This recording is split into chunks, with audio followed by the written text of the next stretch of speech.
व्यक्तिचित्रण, भारतीयत्व जपणारे अलंकारिक रचनाचित्रण तसंच अमूर्ततेकडे वाटचाल करणाऱ्या चित्रांची निर्मिती करणारे विख्यात चित्रकार म्हणजे शंकर बळवंत पळशीकर.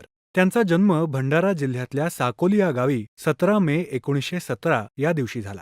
10 भावंडांमध्ये शंकर सर्वात लहान, म्हणूनच कोड कौतुकापेक्षा त्यांना हाल अपेष्टांना आणि आर्थिक टंचाईला तोंड द्यावं लागलं. वयाच्या 8व्या वर्षीच वडिलांचं छत्र हरपलं आणि शंकर यांच्या आई राधाबाई यांच्यावर 10 मुलांच्या संगोपनाची जबाबदारी पडली. अशा प्रतिकूल परिस्थितीत मावशीकडून मिळालेल्या आधारावर सावनेरच्या नवयुग हायस्कूलमधून पळशीकर मॅट्रिक झाले. आयुष्याची नेमकी दिशा सापडत नसताना प्रतिकूल परिस्थितीवर मात करण्याच्या निश्चयाने शंकर पळशीकर 1938-39च्या सुमाराला दादरला आपले थोरले बंधू विनायक यांच्याकडे वास्तव्याला आले.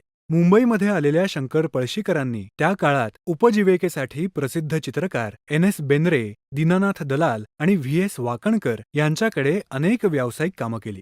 ही कामं करत असतानाच पळशीकरांना आपल्यातल्या चित्रकाराची ओळख झाली. 1942 मध्ये वयाच्या 25व्या वर्षी त्यांच्या कला शिक्षणाला सुरुवात झाली. 1942 ते 1947 या कालावधीत ते सर जे स्कूल ऑफ आर्टमध्ये विद्यार्थी असताना प्राध्यापक अहिवासी, नगरकर, जेराड, YK शुक्ल, हेब्बर, फर्नांडिस, धोपेश्वरकर अशा मातब्बर कला शिक्षकांचं मौलिक मार्गदर्शन त्यांना लाभलं. स्वतःच्या आणि गुरुजनांच्या कलाविषयक कल्पना यांच्या संयोगातून आणि संघर्षातून ते घडत गेले. 1951 साली शंकर पळशीकर यांचा विवाह सुभार्या यांच्याशी झाला. चित्रकला क्षेत्रातील त्यांच्या कारकिर्दीत त्यांना अनेक पुरस्कारांनी सन्मानित करण्यात आलं. 1950 मध्ये बॉम्बे आर्ट सोसायटी आणि फाईन आर्ट सोसायटी ऑफ कोलकाताचं सुवर्ण पदक त्यांनी पटकावलं. महाराष्ट्र सरकारची cultural scholarship in fine art भूषवणारे हे पहिले मानकरी ठरले. 1965 मध्ये इंग्लंडच्या इंटरनॅशनल प्लास्टिक आर्ट कॉन्फरन्समध्ये त्यांनी भारताचं प्रतिनिधित्व केलं.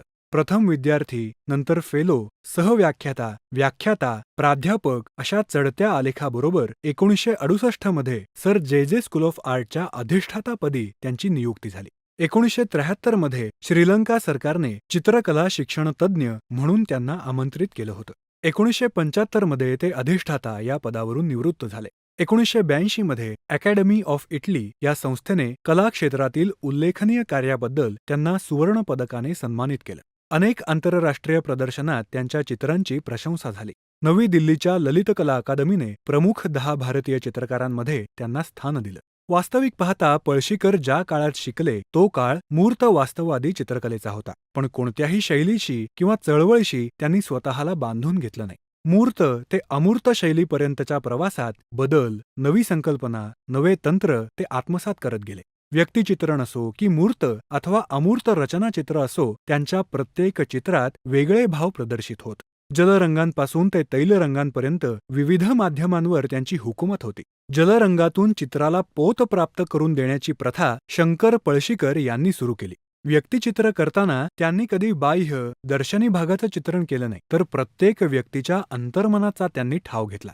बाळ गंगाधर टिळक, लाल बहादूर शास्त्री, इंदिरा गांधी या त्यांनी केलेल्या व्यावसायिक प्रकारच्या सर्व पूर्णाकृती चित्रात त्या प्रत्येक व्यक्तीच्या प्रभावी व्यक्तिमत्वाचा प्रत्यय येतो. पोर्ट्रेट ऑफ मिस के, सुप्रसिद्ध चरित्र अभिनेते आणि पळशीकरांचे थोरले बंधू नाना पळशीकर, विष्णुपंत भागवत, विष्णुदास भावे, मिस आनंदकर या त्यांच्या व्यक्तिचित्रांमध्ये प्रत्येकाचं व्यक्तिमत्व प्रभावीपणे उमटलेलं आहे. सुरुवातीच्या काळातील त्यांच्या रचनाचित्रांमध्ये त्यांनी विविध विषय वेगवेगळ्या प्रकारे हाताळलेले आढळतात.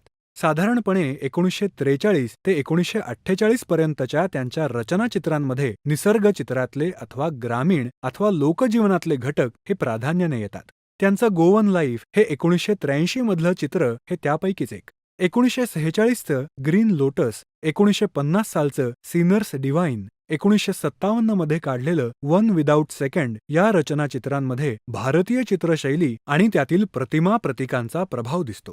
1942च्या स्वातंत्र्य यज्ञ आणि 1949च्या क्रुसेड फॉर फ्रीडम या रचनाचित्रांमधली अलंकरणात्मक भासणारी आणि त्यातल्या मानवाकृतींमुळे वारलीसारख्या आदिवासी कलेची आठवण करून देणारी पळशीकरांची शैली ही वेगळी आहे. वर्सोव्याला राहत असताना जो कोळी समाज पळशीकरांनी अनुभवला त्यावर आधारित 3 ग्रेसेस हे कोळी स्त्रियांच्या समूहाचं चित्र आहे. माया या चित्रातील आदिमातेचं रूप क्युबिस्ट शैलीची आठवण करून देतं.